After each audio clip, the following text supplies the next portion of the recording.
Okay കുട്ടികളെ, അപ്പോൾ നമുക്ക് തുടങ്ങാം. അപ്പോൾ തുടങ്ങുന്നതിന് മുമ്പായിട്ട് നിങ്ങൾ എന്ത് ചെയ്യണം? ഇപ്പോൾ നമ്മളെ ഇംഗ്ലീഷ് ചാപ്റ്റർ തുടങ്ങുന്നതിന് മുമ്പ് നിങ്ങൾ നിങ്ങളുടെ കയ്യിൽ ഒരു പേന, നോട്ട് ബുക്ക് ഉണ്ടായിരിക്കണം. അപ്പോൾ ഇംഗ്ലീഷിൻ്റെ ആദ്യത്തെ ക്ലാസ്സിൽ സാറ് കുറച്ച് നോട്ട്സും കാര്യങ്ങളൊക്കെ തന്നിരുന്നു. അപ്പോൾ ആ ഭാഗത്ത് അതിന് തുടർച്ചയായിട്ട് ഇതിന് പകരം ഒന്നുകിൽ ആ നോട്ടിൻ്റെ തൊട്ട് ബാക്കിൽ നിന്ന് തുടങ്ങാം, അല്ലെങ്കിൽ ചെറിയ വേറൊരു നോട്ട് ബുക്ക് നിങ്ങൾ കയ്യിൽ വെക്കുക. ഓക്കെ, അപ്പോൾ നമുക്ക് തുടങ്ങാം. ഫസ്റ്റ് ചാപ്റ്റർ നമ്മൾ പറഞ്ഞു അഡ്വഞ്ചേഴ്സിൻ്റെ ബനിയാൻ ട്രീ എന്ന് പറഞ്ഞിട്ടുള്ളൊരു സ്റ്റോറി ആയിരുന്നു. പിന്നെ അടുത്തതും ഒരു ഷോർട്ട് സ്റ്റോറി തന്നെയാണ്, രണ്ടാമത്തെ ചാപ്റ്ററും. അത് നിങ്ങൾക്കറിയാം, ദ സ്നേക്ക് ആൻഡ് മിറർ. കാണുന്നുണ്ടല്ലോ, ദ സ്നേക്ക് ആൻഡ് മിറർ എന്നാണ് ചാപ്റ്ററിൻ്റെ പേര്. സെക്കൻഡ് ചാപ്റ്റർ, ഫസ്റ്റ് യൂണിറ്റിലെ second chapter. Okay, it was written by Vaikom Muhammad Basheer. പരിചയപ്പെടുത്തേണ്ട ആവശ്യമില്ല. വൈക്കം മുഹമ്മദ് ബഷീർ എന്ന് പറയുന്ന ഒരു പ്രശസ്തനായ എഴുത്തുകാരനാണ്. മലയാളത്തിൽ എല്ലാവർക്കും സുപരിചിതനായ എഴുത്തുകാരനാണ്, എല്ലാവർക്കും അറിയാം. ഒരുപാട് കഥകൾ എഴുതിയിട്ടുണ്ട്, നോവലുകൾ എഴുതിയിട്ടുണ്ട് കേട്ടോ, ഷോർട്ട് സ്റ്റോറീസ് എഴുതിയിട്ടുണ്ട്. അപ്പോൾ മാത്രമല്ല, അദ്ദേഹത്തിൻ്റെ ഒരു പ്രത്യേക ദിവസം ഇപ്പോൾ അടുത്ത് കഴിഞ്ഞു പോയി. അത് നിങ്ങളൊന്ന് എന്താണ് എന്നുള്ളത് നിങ്ങളൊന്ന് കണ്ടെത്തിയിട്ട് എനിക്ക് അറിയിച്ചു തരണം, നിങ്ങളുടെ ഗ്രൂപ്പിലോ അല്ലെങ്കിൽ നമ്മൾ ഇതിലോ പറഞ്ഞു തന്നാൽ മതി. ഓക്കെ, ദെൻ ഈ ക്ലാസ് എടുക്കുന്നതെന്ന് പറഞ്ഞാൽ നമ്മൾ ആദ്യം ഈ സ്റ്റോറി നിങ്ങൾക്ക് ജസ്റ്റ് നിങ്ങൾ വായിച്ച് നോക്കിയിട്ടുണ്ടാകും പല ആളുകളും. വളരെ സിമ്പിളായിട്ടുള്ള, വളരെ ഇൻട്രസ്റ്റിംഗ് ആയിട്ടുള്ള സ്റ്റോറിയാണ്. അദ്ദേഹത്തിൻ്റെ സ്റ്റോറീസ് പ്രത്യേകിച്ച് നല്ല രസകരമായിട്ടുള്ള, ഒരുപാട് തമാശകളുള്ള, ഒരുപാട് ഫണ്ണ് ഉള്ളതായ നോവൽസും സ്റ്റോറിയൊക്കെയാണ്. അതുകൊണ്ട് തന്നെ നമുക്ക് വളരെ രസമാണ്, വായിക്കാൻ തന്നെ ഭയങ്കര ഇൻട്രസ്റ്റിംഗ് ആണ്. അതുകൊണ്ട് അത് ആ താല്പര്യത്തോടു കൂടെ തന്നെ നമ്മൾ ഇരിക്കാം. അതോടുകൂടെ നമ്മളുടെ ക്ലാസ്സിൽ ഞാൻ മുമ്പ് പറഞ്ഞല്ലോ, വീഡിയോസിൽ പറഞ്ഞ പോലെ വേർഡ്സുകൾ, അറിയാത്ത വേർഡ്സുകൾ അപ്പോൾ നോട്ട് ചെയ്യുക. നമ്മൾ ചാപ്റ്ററിൻ്റെ ഹെഡിങ് എഴുതി കഴിഞ്ഞാൽ, നോട്ടിൽ എഴുതി കഴിഞ്ഞാൽ അതിന് താഴെ ഇമ്പോർട്ടൻ്റ് വേർഡ്സുകൾ, നമുക്കറിയാത്ത വേർഡ്സുകൾ അല്ലെങ്കിൽ ഫെമിലിയർ അല്ലാത്ത പദങ്ങൾ നിങ്ങൾ എന്ത് ചെയ്യണം, കുറിച്ച് വെക്കണം. അതിൻ്റെ മീനിങ്ങുകൾ പഠിക്കുകയും വേണം. ഓക്കെ, അപ്പോൾ നമുക്ക് സ്റ്റാർട്ട് ചെയ്യാം. Has a snake ever coiled itself around any part of your body? A full-blooded cobra. All of us fell silent. The question came from the homeopaths. The topic came up when we were discussing snakes. We listened attentively as the doctor continued with the tale. It was a hot summer night, about 10 o'clock. I had my meal at the restaurant and returned to my room. I heard a noise from above as I opened the door. The sound was a familiar one. One could see that rats and I shared the room. I took out my box of matches and lighted the kerosene lamp on the table. Once again we can read. Has a snake ever coiled itself around any part of your body? It was a question, it was a question. Just if you begin with an auxiliary verb, a sentence was begin with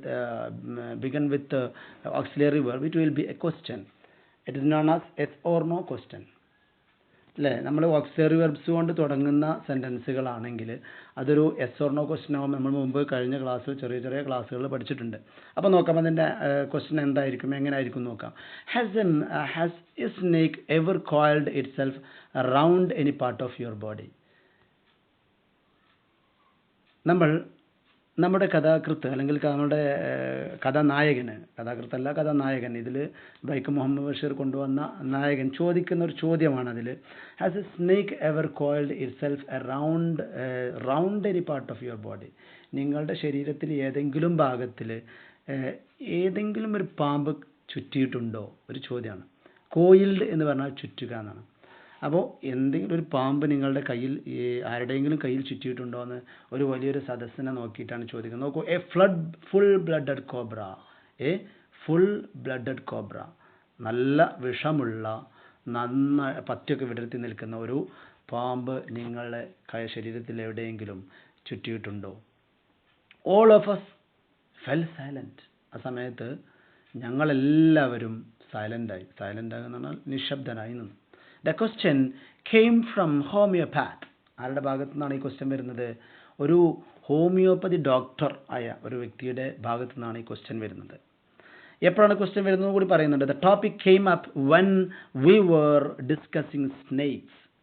ഇത് എപ്പോഴാണ് പറയുന്നത്? ഞങ്ങൾ പാമ്പുകളെക്കുറിച്ച് ചർച്ച ചെയ്യുന്ന സമയത്താണ് ഇദ്ദേഹം നിങ്ങളുടെ ശരീരത്തിൽ ആരുടെയെങ്കിലും ശരീരത്തിൽ പാമ്പ് ചുറ്റിയിട്ടുണ്ടോ എന്നൊരു ചോദ്യം ചോദിക്കുന്നത്. We listened attentively as the doctor continued with the tale. ഞങ്ങളെല്ലാവരും വി ലിസൺഡ് അറ്റൻറ്റീവ്ലി, നിങ്ങൾക്കറിയാം വളരെ ശ്രദ്ധയോടുകൂടെ ശ്രദ്ധിച്ചിരുന്നു എന്ന് പറഞ്ഞാൽ വളരെ ജാഗരൂകരായിട്ട് ഇങ്ങനെ എന്തോ ഒരു വലിയ സംഭവം പറയുന്നത് പോലെ. അറ്റൻറ്റീവ്ലി എന്ന് പറഞ്ഞാൽ അറ്റൻഷൻ എന്നൊക്കെ പറയില്ലേ, ശ്രദ്ധിച്ചിരിക്കാൻ പറയുക. അതുപോലെ അവർ ലിസൺ എന്നാൽ ഓൾറെഡി ശ്രദ്ധിക്കുക എന്നാണ്, ശ്രദ്ധിച്ച് കേട്ടു. As the doctor continued with the tale. Doctor ഈ കഥ ഇങ്ങനെ പറയുമ്പോൾ ഞങ്ങളിങ്ങനെ ശ്രദ്ധിച്ച് കേട്ടിരിക്കുകയാണ്. ഒന്നുകൂടി നമുക്ക് വായിക്കാം. Has a snake ever coiled itself round any part of your body? നിങ്ങൾ മീനിങ് പറഞ്ഞോളൂ. Yes, a full blooded cobra. All of us fell silent. എല്ലാവരും സൈലന്റ് ആയി. The question came from the homeopath. Question വരുന്നത് the question was coming from homeopath. The topic came up when we were discussing snakes. ഞങ്ങൾ പാമ്പുകളെ കുറിച്ച് ചർച്ച ചെയ്യുമ്പോഴാണ് ഈ question ഒരു ഡോക്ടറുടെ ഭാഗത്തു നിന്നും വരുന്നത്. We listened attentively. ഞങ്ങൾ പാമ്പ് എന്ന് കേട്ടപ്പോൾ തന്നെ ഭയങ്കര പേടിച്ച് അല്ലേ, എല്ലാവരും ശ്രദ്ധിച്ചിരിക്കുകയാണ് പാമ്പ് എന്ന് പറയുമ്പോൾ. Then as doctor continued with the tale. ഈ സ്റ്റോറി, ഈ കഥ പറയുന്ന സമയത്ത് ഞങ്ങൾ ഡോക്ടറെ ഇങ്ങനെ ശ്രദ്ധിച്ചുകൊണ്ടിരുന്നു. വളരെ ശ്രദ്ധയോടുകൂടെ ഇരുന്നു എന്നാണ് പറഞ്ഞത്. Second paragraph. It was a hot summer night. അതെന്നായിരുന്നു? It was a hot summer night. അത് ഒരു നല്ല ചൂടുള്ള ഒരു രാത്രി. About 10 o'clock. എത്ര ആയിട്ടുണ്ടാവും? ഏകദേശം 10 മണി സമയം. I had my meal. ഞാൻ ഭക്ഷണം കഴിച്ചു. അറ്റ് ദ റെസ്റ്റോറൻറ്റിൽ നിന്നും ഞങ്ങൾ ഭക്ഷണം കഴിച്ചു. And return to my room. ഞങ്ങൾ റൂമിലേക്ക് പോയി. ഞങ്ങൾ രാത്രി 10 മണിയായി. രാത്രി 10 മണിയാകുന്ന സമയത്ത് നല്ല ചൂടുള്ള രാത്രിയാണ്. ഞങ്ങൾ ഭക്ഷണമൊക്കെ റെസ്റ്റോറൻറ്റിൽ നിന്നും കഴിച്ച് എൻ്റെ റൂമിലേക്ക് പോയി. ആ സമയത്ത് ഐ ഹിയർഡ് എ നോയ്സ്. ആ സമയത്താണ് ഒരു ശബ്ദം ഞാൻ കേൾക്കുന്നത്. ഞാൻ കേട്ടു എ നോയ്സ് ഫ്രം എബോവ്. മുകളിൽ നിന്നും ഒരു ശബ്ദം കേൾക്കുന്നു. As I opened the door. എപ്പോഴാണ്? ഞാൻ ഡോർ തുറന്നപ്പോൾ ഒരു ശബ്ദം കേട്ടു. The sound was A familiar one.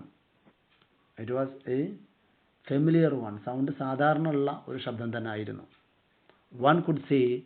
ചില ആളുകളൊക്കെ പറയാറുണ്ട്, എന്താ പറയുന്നത്, ആളുകൾക്ക് പറയാൻ പറ്റും എന്നാണ് പറഞ്ഞർത്ഥം. ശരിക്കും പറയാറുണ്ട്, ദാറ്റ് റാറ്റ്സ് ആൻഡ് ഐ, ഞാനും റാറ്റുകളും, I shared the room share ചെയ്തിരിക്കുന്നത് എങ്ങനെയാണ്?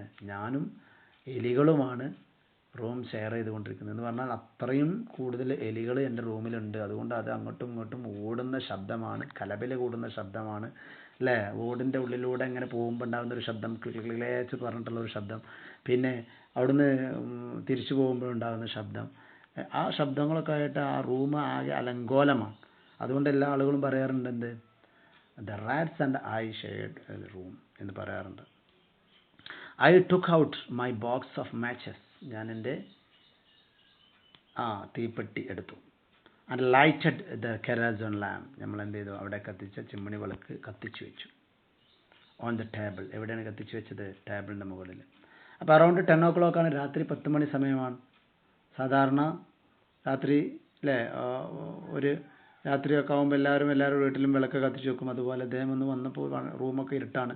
മെല്ലെ ഡോറ് തുറന്നു. സാധാരണ എന്തോ ഒരു ശബ്ദം കേൾക്കുന്നു, സാധാരണ ഉള്ളതുപോലെയാണ്. അതുകൊണ്ട് അദ്ദേഹം ഡോറ് തുറന്നിട്ട് ലൈറ്റ് കത്തിച്ച് അവിടെ ഇരിക്കുക. നോക്കൂ അടുത്തത്. The house was not electrified. നമ്മുടെ വീട് ഇലക്ട്രിഫൈഡ് ആയിരുന്നില്ല. It was not electrified. കറണ്ടൊന്നും കിട്ടിയിട്ടുണ്ടായിരുന്നില്ല. It was a small rented room. മാത്രവുമല്ല അതൊരു ചെറിയ വാടക വീടായിരുന്നു. I had just set up medical practice. ആ ഹോമിയോപ്പതി ഡോക്ടറാണല്ലോ കഥ വിവരിക്കുന്നത്. അദ്ദേഹം പറയുകയാണ്, I had just set up medical practice. ഞാനിപ്പോൾ കുറച്ച് സമയമായിട്ടുള്ളൂ, അല്ലേ, കുറച്ച് കാലമായിട്ടുള്ളൂ മെഡിക്കൽ പ്രാക്ടീസ് തുടങ്ങിയിട്ട്. And my earnings were meagre, അല്ലേ, മേജ് എന്ന് പറഞ്ഞാൽ മിയാഗ്രേ,